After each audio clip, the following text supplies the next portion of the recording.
Rating Ambos Panaderia and Kusina. Nandito na sila for quite some time but nag-expand na sila in a span of 1 year. They have achieved naturalist design dito sa interiors nila. They have incorporated natural elements to achieve clean, fresh, comfortable, and authentic home feel. If you're from the South, I'm sure familiar ka sa Southwood City. Nasa tapat lang siya ng Southwoods Mall. Dun sa Holland Park, condominium, the ground floor, dun sa may mga nag-jogging. If plano mo siyang dayuhin, take SLEX, tapos Southwoods exit, tapos Southwoods Mall yung nakapin. They have a sufficient parking space for motorcycles and kotse. If mabusa ka ng parking sa pinakaharap ng vicinity, merong pay parking na tigta 20 pesos dun sa gilid. They have a wide array of pastries from cakes, breads, desserts na hindi basta-basta makikita sa mga grocery stores at saka sa ordinaryong bakery shops. From coffee and pastries, they offer now pizzas, appetizers, sandwiches, salads, calzone, main entree, pastas, rice meals, desserts, beverages, coffee, and non-coffee drinks. The menu is quite ambitious dahil sobrang dami nilang gustong i-offer. The looks of the food might be a little intimidating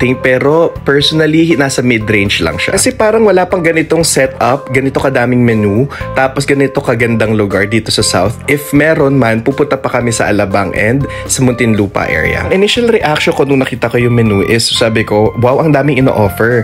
And then usually ang challenges that comes along with it is medyo hindi laging available lahat ng stock sila. Tulad nung na-experience ko dito, pumuli kami nitong bagnet with guacamole and hindi available yung guacamole kasi mabilis ang shelf life ng guacamole. So I suggest if kaya nilang gumawa ng guacamole, store it in a refrigerator or i-freeze nila, then tuwing may order, tsaka lang nila i-blend ulit. So let's get into details. Ang personal favorite ko is itong potato halves nila. Meron siyang sweet and sour garlic dip. Meron siyang chewy texture because of the potato skin sa ilalim. Tapos at the same time, very complimenting yung mozzarella cheese and yung parang ham and bacon na kasama nila dyan. And I'm sure hindi ako mapapahiya pagka nag-try kayo sa kanila and ito yung in-order nyo. Next is itong camaron rebusado. They're claiming na it's a shrimp pero personally para siyang prawn kasi ganito siya kalaki. It's sobrang crispy, light wet butter ang gamit and hindi overly seasoned. Next is itong stuffed pepper nila. First time na nakatigim ako nito is gawa ng isang Mediterranean chef. If I'm not mistaken, it's a Spanish cuisine. And it would be better if yung pinaka-rice stuffing sa loob is may turmeric powder and medyo char pa yung bell pepper sa labas. Kasi itong natikman ko sa kanila is medyo crunchy pa yung bell pepper sa ilalim na part. And ito na yung bagnet with guacamole dip. Sayang lang, mas maganda sana if always available yung guacamole. Binigyan nila kami ng sweet and chili sauce in replacement of the guacamole, but it's not overly seasoned, it's not rubbery, perfect texture siya.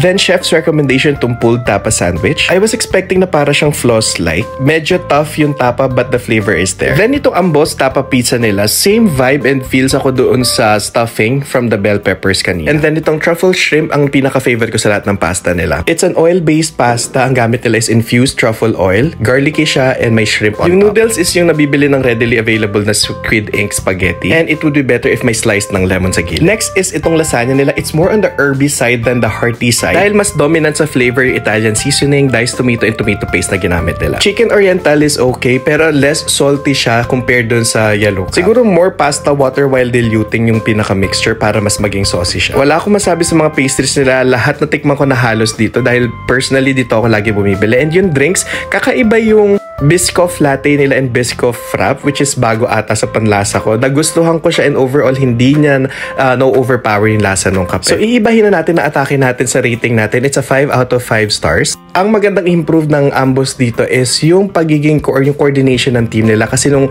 while we were there parang twice nagkamali si server. Para siyang nagsaserve ng food na hindi in order ng customer. And then sa tapat ng CR nila, dun lang nakatiwangwang yung mga pinagkainan or yung mga pinagbastan. But overall sobrang satisfied kami. It's a 3 stars out of 5. And the next time na babalik kami, itatry na namin yung mga rice meals nila.